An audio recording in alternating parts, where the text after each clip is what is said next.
Hace una semana se aprobó la ley de enriquecimiento ilícito. Diputados quisieron hacer lo correcto o quizás sucumbieron ante la presión social. La nueva ley, aunque aprobada por todos menos 9 diputados, trae prisión de 6 a 10 años para quienes sean encontrados culpables y multas de 5.000 a 500.000 quetzales.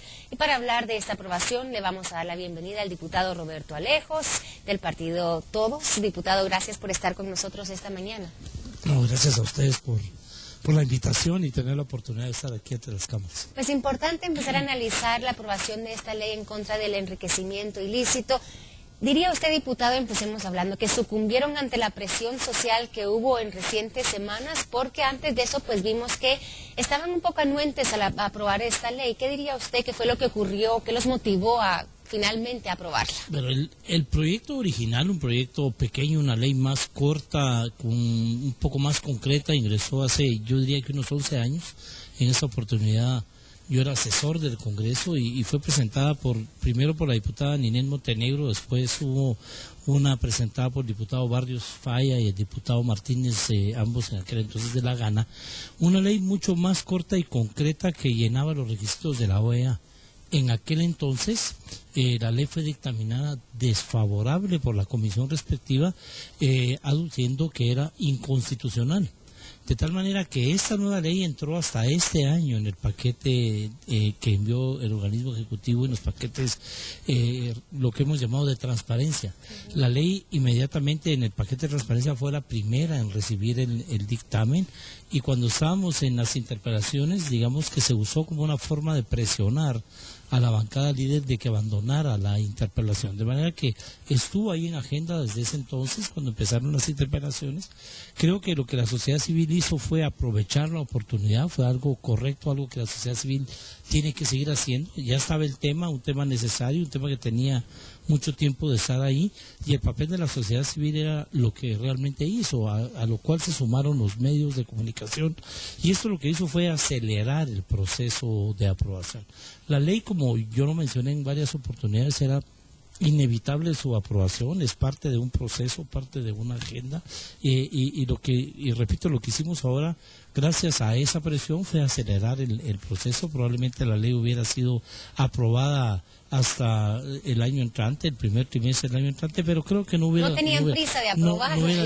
No hubiera dejado de aprobarse, digámoslo así. Okay, de que se aprobaba, se aprobaba. Se aprobaba. No se veía la prisa, porque sí vimos algunas tácticas ahí que se utilizaron que se vieron así como para evadir esta aprobación de la ley. Yo creo que la ley, cuando apareció en el Pleno, asustó a muchos diputados. Suele suceder que los agarra de sorpresa una ley que no conocen, y sobre todo cuando es una ley que va dirigida a la clase política, en ese concreto, porque es dirigida precisamente a la clase política. Entonces, parémosla, revisémosla, y creo que fue lo correcto llevarla a esa mesa de diálogo que esta legislatura no había puesto a funcionar y que ha dado excelentes resultados, porque es poner a la sociedad civil, a la academia, a los organismos internacionales a trabajar junto con los diputados para buscar la mejor ley posible en temas que son polémicos como este. Perfecto, hablemos entonces de por qué no se incluyó la evasión fiscal dentro de esta ley del enriquecimiento ilícito. ¿Por qué cree usted que no se quiso aprobar esta enmienda?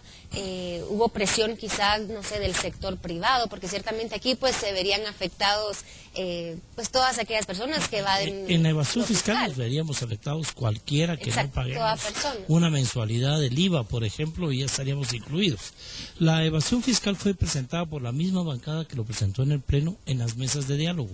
Y en las mesas de diálogo y de negociación fue rechazada porque ya la evasión fiscal existe legislada en este país de una manera muy fuerte.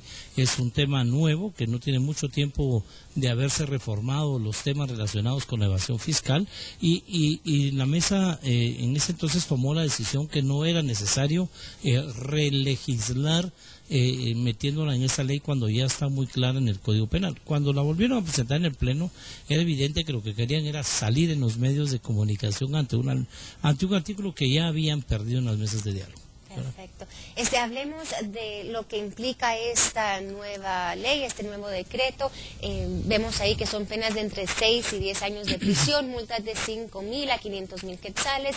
Algunas personas, algunas organizaciones civiles quizá puedan criticar que estas penas, estas condenas pues sean mínimas comparado quizá el daño que se hace al país cometiendo estos actos de enriquecimiento ilícito. Bueno, ¿Cree que una ley con más diente, podríamos decirlo así, hubiese sido aprobada tan fácilmente? Mire, primero la ley tiene la ventaja de que está creando nuevos delitos que no existían en la legislación guatemalteca.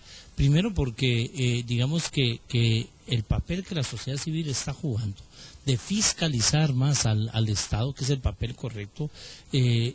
Los presidentes de congresos que fuimos a la Convención Internacional de Presidentes de Congresos en el Mundo, que se da solo una vez cada 5 años, nos comprometimos a legislar para que la población tenga herramientas para poder fiscalizar al Estado.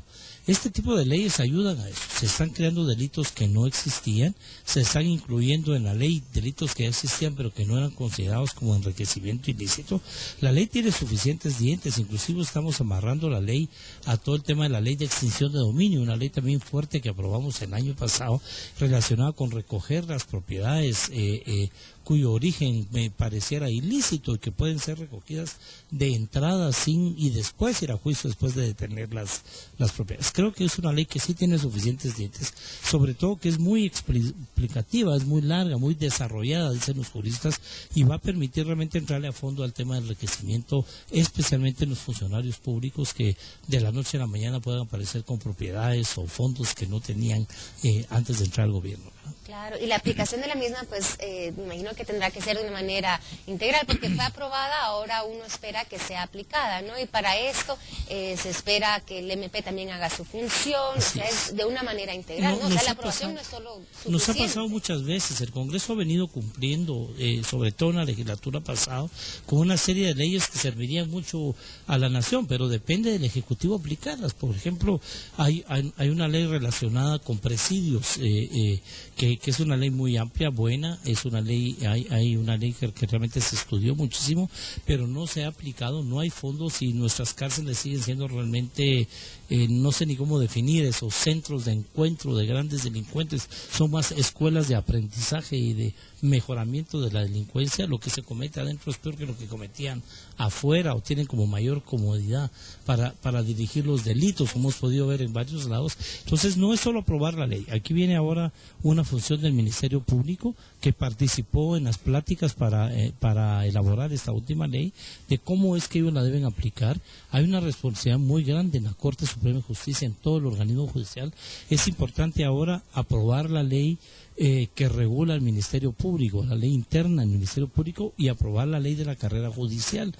Son estas dos leyes, son sumamente importantes junto con las reformas a la ley de la Contraloría de Cuentas. Yo diría que estas 3 leyes son complemento de la ley de enriquecimiento ilícito y de alguna manera tenemos que empezar a aprobar las 3 para que junto probablemente con las reformas a la ley de compras y contrataciones del Estado se arme un verdadero paquete de transparencia.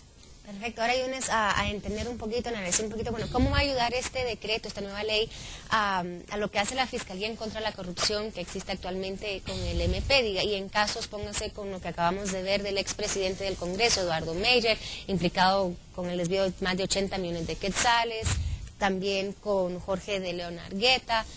Todos estos casos, ¿cómo va a venir esta ley entonces a beneficiar a que se encuentre justicia más prontamente? Mire, digamos, tampoco tenemos que engañar a la población. Digamos, el caso del doctor Meyer, por ejemplo, aunque la ley de enriquecimiento ilícito hubiera existido, él nunca se le pudo comprobar que se hubiera enriquecido, es decir, que los 82 millones hubieran quedado en manos de él o que hubiera recibido comisión por haber depositado los 82 millones en una cuenta, digamos que ilegal, ilegítima, no regulada, diría yo, por la Superintendencia de Bancos. Lo que los abogados del doctor Meyer han hecho, como hacen muchos abogados con sus clientes, es sacarlos de los delitos que tienen las penas fuertes, para que sean juzgados por delitos con penas sumamente débiles. El doctor Meyer fue juzgado prácticamente por negligencia, por descuido, dirigiendo el Congreso, pero no fue juzgado nunca como verdadero verdadero cómplice, autor o parte de los beneficios de haber perdido los 82 millones de los impuestos que estaban en manos del Congreso ante una financiera no regulada. De manera que la ley va a venir a mejorar para poder crear nuevos delitos y crear nuevos juicios, poder mejorar la investigación para que los funcionarios no vuelva a pasar esto, que se vayan por delitos que realmente tienen penas muy suaves, delitos que realmente no los llevan a una sentencia realmente fuerte como espera la población, y sobre todo para buscar la manera de que reaparezcan los fondos, que a la larga también es un tema importante. Es tan importante juzgar a los responsables que purguen una pena por haber hecho esto, pero también debemos darle seguimiento a cómo recuperar esos 82 millones de quetzales que son parte de los impuestos, por lo tanto parte del dinero de la población. Que devuelvan lo que han tomado. Y diputado, rápidamente aprovechando que lo tenemos acá, ¿qué entonces viene ahora para el Congreso antes que termine esta sesión ordinaria ahora en noviembre? Reformas a la Carta Magna. Va a depender de a qué bancada o qué partido pertenezca uno para impulsar. Se sabe que el partido de gobierno le está dando énfasis a las reformas constitucionales. La mayoría de bancadas digamos, a los que nos han llamado los aliados y la oposición, hemos pedido que se nos dé más tiempo para estudiar las reformas constitucionales y hacer algo pues bien estudiado, despacio, sobre todo en temas de seguridad y justicia, que es la parte que creemos que podría llegar a ser aprobada dentro de las reformas. Otros partidos como el nuestro vamos a impulsar la ley electoral y de partidos políticos, la cual hemos tocado ya en ese programa en varias oportunidades en relación a cambiar la forma de elegir a nuestros funcionarios, cambiar el proceso electoral.